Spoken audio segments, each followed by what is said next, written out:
అల్జాపూర్ శ్రీనివాస్ గారు, రాజకీయ పార్టీలు భిన్నంగా ఆలోచిస్తున్నాయి. అక్కడ వాస్తవాలు, గ్రౌండ్ రియాలిటీ అనేటటువంటిది భిన్నంగా ఉంది. వాళ్లకు కంపన్సేషన్స్ ఇస్తామన్నారు, కానీ ఇంతవరకు ఇవ్వలేదు. నిర్వాసితులకు పునరావాస కాలనీలు ఏర్పాటు చేసిరంటే ఓన్లీ 27% మందికే నిర్వాసితులకు పునరావాస కాలనీలు ఏర్పాటు చేశారు.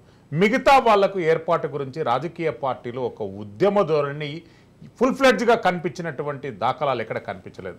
BJP, Congress, CPI, CPM, any party.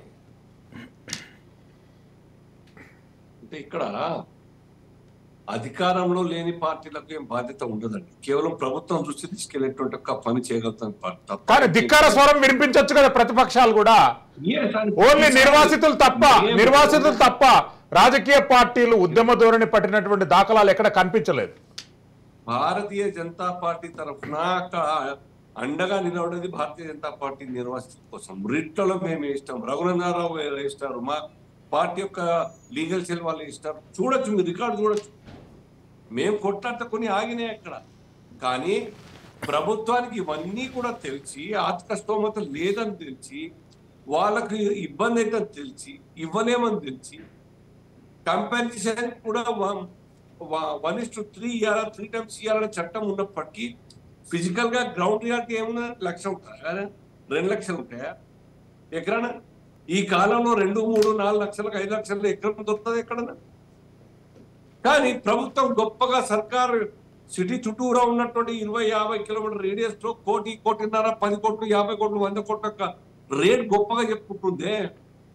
మరి ఆ రేట్ ఈ రైతులకు జస్ట్ కాబట్టి మల్లన సాగర్ సిటీ కానుకున్నా పెద్ద దూరం లేదు కదా. 60-70 కిలోమీటర్ దూరంలో ఉన్నటువంటి ఆ ప్రాంత రైతులకు కనీసం 20-30 లక్షల యొక్క రేట్ ఉన్నప్పటి నుండి 3 times వచ్చే పరిస్థితి లేదు. ఆ రకంగా ఇచ్చిన సంతోషం ఉంటే కన్నీటి బాధ్యతలు ఏముండవు, కన్నీళ్ళు ఉండవు కళ్ళలో. పెద్ద అమౌంట్ ఇస్తుంది, నామినల్ మీకర్ అమౌంట్ ఇస్తా ఉంటుంది. దానికి ఒక సిస్టమ్ 3 ఏళ్ల కింద నుంచి రిజిస్ట్రేషన్, స్టాంప్ డ్యూటీ ఆ స్థాయిలో కట్టి ఉంటే దానికి 3 times ఇస్తాం ఏమంట. అప్పుడు ఎవరైనా కానీ మీ రిజిస్టర్లో కార్డ్ బ్యాగ్ 1,00,000 లేదంటే 50,000, 2 లక్షలకు మించి ఉండవు. మీరు అదన సరి చేసి ఉంటే సర్కార్ దానికి 3 times 10 లక్షలు 30 లక్షలు వస్తుండే, 20 లక్షలు ఉంటే 60 లక్షలు వస్తుండే. అది లేదు. ఇవన్నీ కోరిలేట్ ఉంటాయి ఒకదానికొకటి. సర్కార్కు చిత్తశుద్ధి కావాలి. అరే ప్రాజెక్ట్ కడుతున్నాం మనం. సర్కార్ ప్రాజెక్ట్ ద్వారా 1000 మంది కుటుంబాలకు, 1000 ఎకరాలకు, లక్షల ఎకరాలకు నీటి పారుదల అవుతుంది. దాని తర్వాత పంట పెరుగుతుంది. దాని తర్వాత ఆర్థికంగా బలోపేతం అవుతాం. వీళ్ళ త్యాగం కారణంగా విషయం తెలిసి కూడాను వాళ్ళ మీద బలి, వాళ్ళ మీద గురి, దేనికి కూడా అసలు సపోర్ట్ కట్టిన పరిస్థితి లేదు సర్కార్. జైల్లో ఇప్పటికీ మరి శ్రవణ్ గారు చెప్పినట్టు దే ఆర్ మెనీ కేసెస్. ఎప్పుడైనా కానీ ఆ రైతులతో ఆ క్రిమినల్ కేసులు ఫేస్ చేస్తున్నటువంటి వాళ్ళందరినీ కూడా ఒక క్రిమినల్ గానే, బ్రీచ్ ఆఫ్ లా కానీ చూస్తున్నాం తప్ప పర్సనల్ గా మానవీయ కూలంలో ఈ కేసులు వద్దు, మేము విత్డ్రా చేసుకుంటున్న విషయం నా ఇద్దరు ఆ సర్కార్ చేయలేదు, నా ఈ సర్కార్ ఇప్పటికీ దృష్టి పెట్టే పాపాలు. మీ తాకతే లేకుంటే, మీలో సెటిల్మెంట్ చేయాలా, ఈ కుటుంబాన్ని ఆదుకోవాలి అనే ఒక ఆలోచన లేనప్పుడు ఆ ప్రాజెక్ట్ టచ్ చేయదండి. ఏ క్వశ్చన్ టచ్ చేయదు, అన్యాయం జరుగుతుంది. బాకీలు తీసుకున్న వాళ్ళు బాకీ ఇచ్చే పరిస్థితి లేనప్పుడు అనవసరం తీసుకొని ఇబ్బంది ఇచ్చేవాడికి ఇబ్బంది చేసిన ఎందుకు? ఇదే పరిస్థితి బాకీ అన్నట్టు. ఏమైంది వాళ్ళ కాళేశ్వరం ఏమైంది?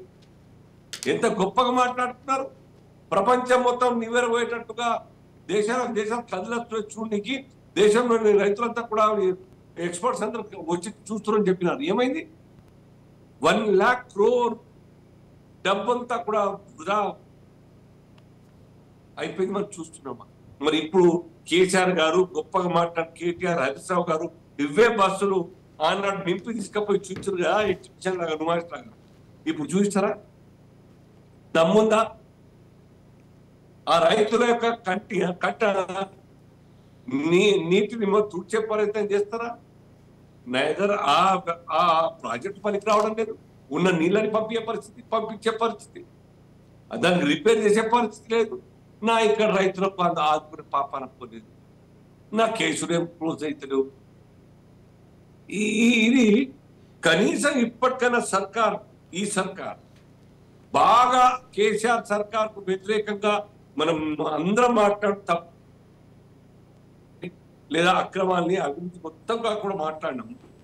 సర్కార్కి క్రెడిట్ ఏమో కాంగ్రెస్కి వచ్చింది. ఈ కాంగ్రెస్ గవర్నమెంట్ ఎందుకు మాట్లాడతలేదు?